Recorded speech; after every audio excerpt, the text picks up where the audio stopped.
It's another Skyrim video, and I'm looking to be miserable today, and nothing sounds worse than becoming the Captain America from Wish and finding out, can you beat Skyrim with only a shield? The rules of this challenge is I can only use the shield to do damage, and I will restrict myself from using any healing magic and use only potions to add further difficulty to the challenge. And of course, I will play it a survival difficulty. Once again, waking up in a familiar place after being accused of jaywalking, I get to choose the Red Guard as my race for their adrenaline rush for quick stamina regeneration. But of course, in classic Skyrim fashion, I find myself stuck in a darkened screen in the first 5 minutes and had to reset. I named myself Captain Dishplate since it's the perfect name for Captain America from Wish. Following Hadvar, I'm not really much help without my trusty wooden plate, but luckily there's a shield you can find in the prison room, allowing me a way to fight back. After trying to have my first confrontation and only getting 3 swings in before running out of stamina, and only seeing a sliver of health missing from the soldier, I knew I was in for a very bad time. So I had no choice but to lead the soldiers to the prison keeper and have him lend a hand with thinning them out. I ran into some spiders and saw the perfect opportunity to level up my blocking, and I managed to level it up once before having no choice but to continue on with the story. I of course make it survival mode, because nothing says regret with stamina penalties with a weapon that depends on stamina. To show just how torturing this is, I'm showing off a fight I'm having with a wolf, one of the weakest enemies in early game, at ×2 speed, to show just exactly what I'm dealing with throughout the challenge. Due to slow stamina regeneration, low damage output, and not including stamina regeneration debuffs, even simple fights like this can feel what it takes like centuries. But after finally defeating my most powerful opponent yet, I spoke to the Jarl about Helgen.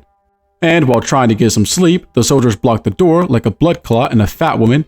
Eventually getting to sleep, I leveled up to increase my stamina, then found myself facing 2 wolves instead of 1. That's twice the pain for those of you that are confused. What really makes their fight so long was them running away when they found themselves at low HP, and allowing them to regenerate health incredibly slow, to come back to get hit and run some more, then rinse and repeat. After wasting about 25 minutes with them, I decided to try and kill easier prey to make myself feel better for ever doing this challenge. Returning to Whiterun, I searched through all the barrels to build up on food so I don't have to worry about the stamina penalties for being hungry, as well as removed any diseases that may be further penalizing me. Getting some more sleep, I further leveled up my stamina and noticed a power bash perk I desperately needed. I get attacked by an elderly woman and her dog that passed away last week. I tried to get some help from the local bandits, but who would have thought they immediately killed me after dealing with her. Realizing that the real enemies were the bandits and not the elderly woman, I sought out to find the bandits' home. But realizing I was low on supplies, I went to Riverwood to get some needed healing supplies. Traveling back, the bandits were definitely no pushover. The 2-handed heavy attacks really do a number on my health, even if I'm blocking. Archers are probably the easiest because once you close the distance, they usually have a knife for close combat, which is far easier to deal with than an axe hitting harder than the IRS. Inside the ruin, I was caught by surprise because usually the bandit outlaw dies to the trap, but this time he had other plans. But little did he know that dying to traps was a fate he could not escape, so I pulled the lever to deal a little extra damage that gave him a slight concussion. I ran to the frost spider and stood no chance with slow stamina regeneration, so I activated my adrenaline rush. I'm gonna be honest, I don't know who's really suffering more here, the man having to waste 15 minutes beating one enemy, or the poor soul that has to sit there for 15 minutes and accept being slowly beaten to death by an oversized dinner plate. After dealing with the frost spider, I free Arvel and let the Draugrs deal with them to grab the golden claw. Once the Draugrs went after me, I simply just let their stupidity deal with themselves and had an absolute laugh throughout the entire dungeon as they go flying or tripping from traps. Unfortunately, there are still plenty of places that don't have traps, so I have no choice but to endure a 15-minute fight. With me running around for 1 minute, then dealing damage equivalent to a horsefly, then rinse and repeat till they can't take it anymore. If you're wondering what really takes me so long with making challenge videos, it's dumb decisions like these, that or constant crashing and losing progress. When facing the Overlord, it wasn't any better. Even using ×2 speed, I could only show half of the fight because that's how long it really took. Near the end, I had to chug mead for some stamina because he was actually out healing my damage, making it impossible to finish him off. Traveling back to Riverwood, I sold some treasures and crafted some potions to sell for even more gold and turned in the slate. Reporting back to the Jarl, he warned me of a dragon at the watchtower, and at the watchtower, I made sure to do nothing but watch from the tower like it was structured for. But after them literally taking all night to kill it, I finally decided to step in. Returning to the Jarl, I was told about the old men on the mountain. On my way there, I was attacked by wolves, but I'm stronger than I once was, so they were easily dispatched of. I ran into a bandit on a log and decided he could use some swimming lessons, as well as jumped a troll with an entire village. Poor guy didn't stand a chance. Finally, making it up the mountain, I spoke with the Greybeards and learned words. I speedrun my way down the mountain, and while struggling with some bandits, Manny came out of nowhere to come to my rescue and took out all the bandits nearly instantly. I don't know why he saved me, but regardless, he'll forever be a hero in my eyes.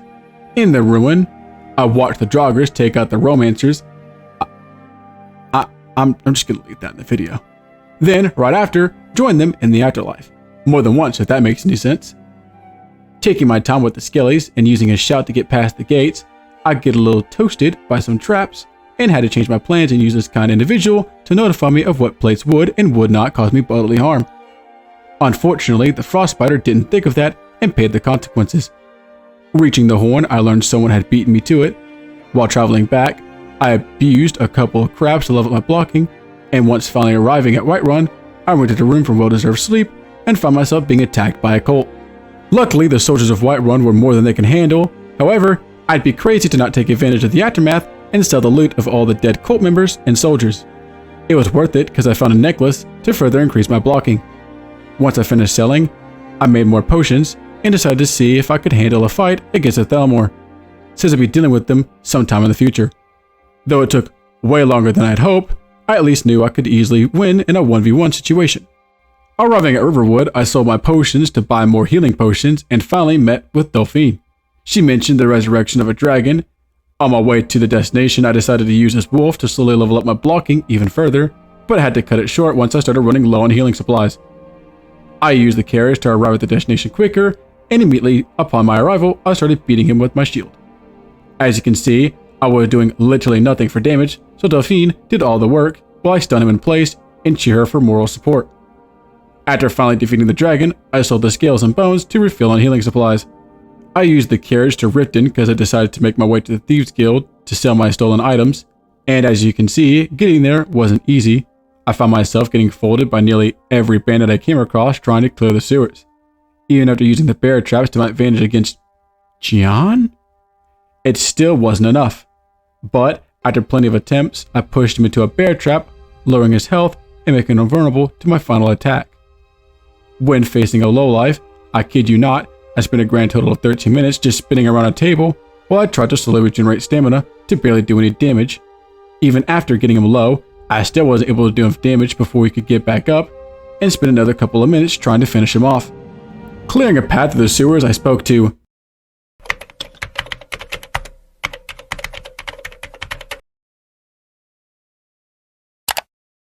Brynjolf.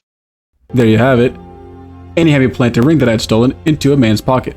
I spoke to the blacksmith to train and level up my smithing to level 30, allowing me to craft dwarven armor. Speaking to Brynjolf. Once more, he had me go and collect some owed debt, and I took care of it the only way I knew how. Violence. A whole lot of violence. And after collecting the debt, I was finally welcomed to the Thieves Guild, then began selling all the stolen items in my inventory. Getting back on track, I ran into another wolf and used him to help me reach level 50 in blocking to allow my bashes to do 5 times more damage. I traveled to Riverwood to refill once more on healing potions and traveled to a bandit camp to see how strong the bashes are now. It's safe to say that with my bashes doing 5 times more damage, I finally deal a fair amount of damage to average level enemies. However, we'll soon find out that is not the case for higher level enemies. Arriving at Whiterun, I decided to craft some dwarven armor and craft some healing potions. Finally traveling to Solitude, I continued the main quest and spoke with Malborn. Arriving at the party and causing a distraction to get in the back and grab my gear, I take out the Thalmor deeper inside and even some outside, luring out the mage out of the prison into a 1v1 and dealing with the last of the reinforcements in the prison. I tried to take on a frost troll and, spoiler alert, I lost horribly. Trying to get to Solitude, I was attacked by a dragon, and using the soldiers at Solitude, it wasn't long before the dragon was defeated. Traveling to Whiterun, then to Riverwood to report back to Delphine, she tells me of a crazy man in Riften. So traveling to Riften to explore the sewers once more, and taking down Thalmor soldiers by using the power of Ring of the Rosie that Duck Duck Goose trained me for.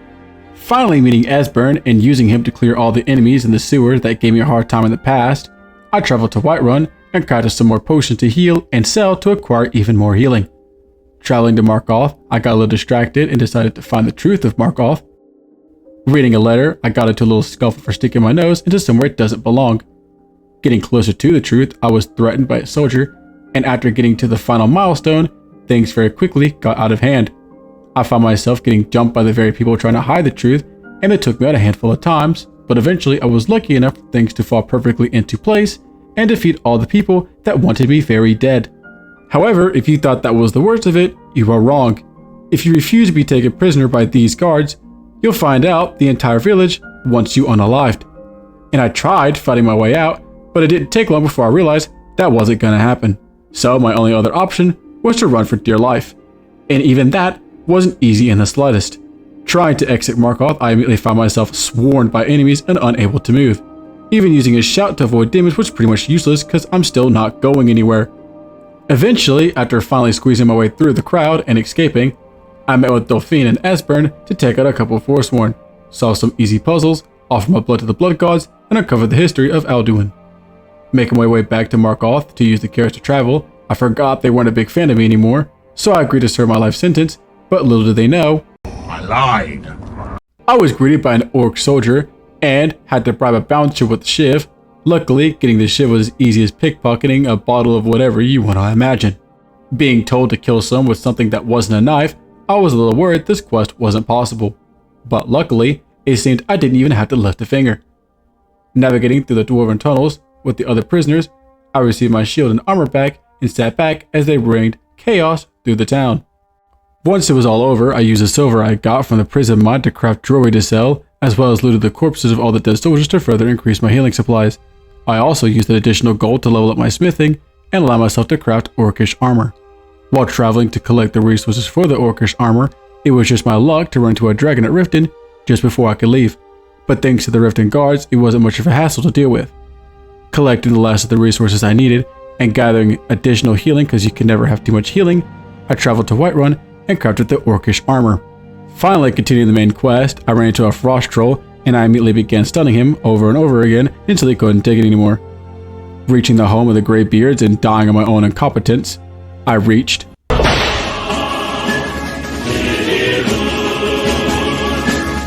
I dangerously make my way down the mountain and try to leave a torch on the mountain for the random mountain climbers in the future, but fate had other plans with it. On the way down, I ran into a bandit and figured it'd be an easy fight. I was wrong. It was when he pulled the bow out for whatever reason and allowed me the chance to get close and stun-lock him with endless shield bashes. Kitting up with supplies once more and arriving at the college, I aggressively shouted at the gatekeeper. I spoke to an elderly man and made it down the cliff the only way I knew how. I spoke to a lonely graybeard, committed drive-by animal abuse, then was killed by a bear shortly after for instant karma. Arriving in the dwarven dungeon, just before I could freeze to death, I ran from dwarven robots, but the Thalmor were a different story. Mostly because they insist on living near high ledges and I have no problem letting gravity take the credit. I'll admit, I did test my luck against a Centurion, and if it wasn't for the adrenaline rush, fights like these would be 10 times harder. While eavesdropping on these two, I learned that they take privacy very seriously. After giving the final man being pinned into a corner severe brain trauma, I acquired a shield that applied 3 points of bleeding for 5 seconds that would significantly increase my overall damage. Venturing further through the caves and pushing a few buttons, I finally got my hands on the Elder Scroll. Heading back to the Greybeards, I picked a fight with this jester for absolutely no reason whatsoever, while a guard watched the whole thing unfold in the distance.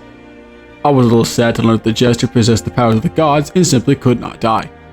Resupplying and making up the mountain again, I opened the Elder Scroll and witnessed my favorite part in the entire game. And after, it was time to battle Alduin. During a battle, I couldn't help to notice how low my max HP was thanks to freezing, which allowed him to pretty much one-shot me and leave me no chance of defeating him. So, loading a save, I crafted some hot soup to allow myself to survive just long enough in the freezing temps to defeat Alduin. Watching this beautiful moment once more, it was time to finally fight Alduin on an even playing field. And by that, I mean not even at all. The amount of time it took to whittle down his health to 0 was extremely painful. And if it wasn't for the adrenaline rush, it would have taken even longer. However, I was fortunate enough to have stocked up on as much healing supplies as possible, as well as make sure I was resistant as possible to fire damage. Making my way down the mountain and speaking to the Jarl of Whiterun, I had to go right back up the mountain and speak to the Greybeards, and right back down again to sleep, travel, and persuade the generals into a peace meeting. Up the mountain one last time, it was time to sit through the most boring quest of the game, and after, took the time to enjoy some relaxing bard music.